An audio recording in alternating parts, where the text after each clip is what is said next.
जंगल में रहने वाली एक भूखी चिड़िया भोजन की तलाश में निकली। उड़ते उड़ते वो एक खेत में पहुंची। वहां से चावल का दाना सोंस में दबाकर वो अपने घोंसले में लौटने लगी। जंगल दूर था।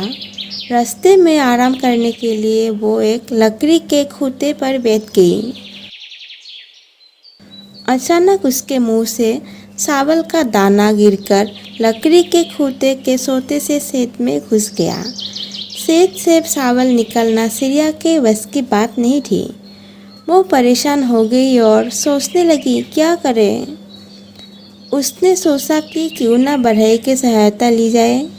वो अपनी कुल्हाड़ी से लकड़ी के खूंटे को चीर देगा तो उसका चावल का दाना उसे मिल जाएगा।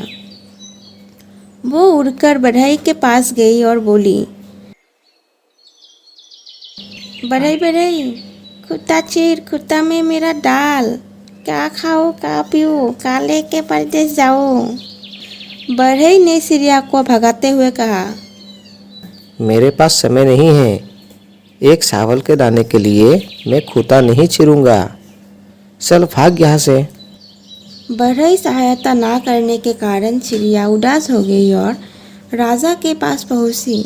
राजा से बढ़ई की शिकायत करते हुए वो बोली, राजा राजा, बढ़ई डंडो, बढ़ई खूंटा ना चिरे, खूंटा में मेरा डाल, क्या खाओ क्या पीऊँ, क्या लेके परदेश जाओ। चिड़िया की शिकायत सुनकर राजा बोला, मैं राज्य का राजा हूँ। मेरे पास राजपाट का बहुत काम है। तेरे एक दाने के लिए मैं बढ़ई को क्यों दंड दूँ? भाग यहाँ से। राजा द्वारा भगा देने से दुखी चिड़िया सांप के पास पहुंची और बोली, सांप सांप, राजा को दस लो। राजा बढ़ई को ना दंड दे, बढ़ई खूंटा ना चीरे, खूंटा में मेरा डाल, क्या खाऊं क्या पीऊँ, क्या लेके परदेश जाऊं। सांप ने भी चिड़िया को मना कर दिया और कहा, अभी मेरे सोने का समय है, मुझे परेशान मत कर, भाग यहाँ से। सांप की बात पर चिड़िया चिढ़ गई और लाठी के पास पहुंची। लाठी से वो बोली, लाठी लाठी, सांप मारो, सांप ना राजा डसे, राजा ना बढ़ई डंडा दे, बढ़ई ना खूंटा चिरे, खूंटा में मेरा डाल, क्या खाऊं क्या पीऊँ, क्या लेके परदेश जाऊं। लाठी ने भी चिड़िया को दांत कर भगा दिया।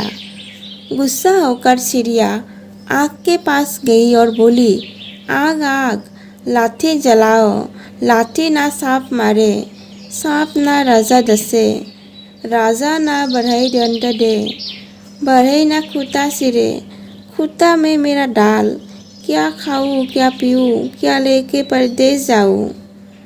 आग ने उससे भगाकर कहा, एक छोटी सी दाने के लिए मैं लाठी को क्यों जलाऊं? मैं ऐसा नहीं करने वाला। भाग यहाँ से। चिड़िया बहुत दुखी हो गई। भूख से उसका बुरा हाल होने लगा। उसे लगने लगा कि शायद आज वो भूखी ही रह जाएगी। उड़ते उड़ते वो नदी के पास लगे पेड़ पर बैठकर रोने लगी। उसे रोता देखकर नदी को उस पर दया आ गई। उसने उससे रोने का कारण पूछा। चिड़िया ने उसे सारी बात बताई और कहा, नदी नदी, आग बुझाओ, आग डंडा ना जलाए, डंडा सांप ना मारे, सांप राजा को ना डसे, राजा बढ़ई को ना डंडा दे, बढ़ई खूंटा ना चीरे, क्या खाऊं क्या पीऊँ, क्या लेकर परदेश जाऊं। नदी उसकी सहायता करने तैयार हो गई और आग को बुझाने के लिए आगे बढ़ने लगी। चिड़िया के साथ नदी को पास आता देख आग भयभीत हो गई और चिड़िया से कहने लगी, चिड़िया रानी, मैं अभी लाठी को जलाने जाता हूँ। तुम नदी से कहो मुझे ना बुझाए। नदी वापस लौट गई। आग चिड़िया के साथ लाठी को जलाने आगे बढ़ी। आग को देखकर लाठी डर गया और चिड़िया से बोला, आग को रोको चिड़िया रानी, मैं अभी सांप को मारने जा रहा हूँ। आग वापस लौट गई। लाठी चिड़िया के साथ सांप को मारने आगे बढ़ी। लाठी को अपनी ओर आता देखकर सांप बोला, चिड़िया रानी रुको, मैं राजा को दसने जाता हूँ। वो चिड़िया के साथ राजा के महल में पहुँचा। सांप को देखकर राजा भी डर गया और चिड़िया से बोला, चिड़िया रानी, सांप से कहो कि मुझे ना दसे, मैं अभी बढ़ई को बुलाकर खूंटा चीरने को कहता हूँ। सांप वापस चला गया। राजा ने बढ़ई को बुलवाया और लकड़ी का खूंटा चीरकर चावल का दाना निकालने को कहा। राजा का आदेश मानकर बढ़ई कुल्हाड़ी लेकर लकड़ी के खूंटे के पास पहुंचा और उसे चीरने के लिए कुल्हाड़ी उठाई। उसे कुल्हाड़ी उठाया देखकर खूंटे ने कहा, बढ़ई भाई, मुझे मत चीरो, बस मुझे उल्टा कर दो, चावल का दाना निकल जाएगा। बढ़ई ने लकड़ी के खूंटे को उल्टा कर दिया। चावल का दाना सेज से बाहर निकल गया। चिड़िया दाना सोंस में दबाकर खुशी खुशी अपने घोंसले में लौट गई।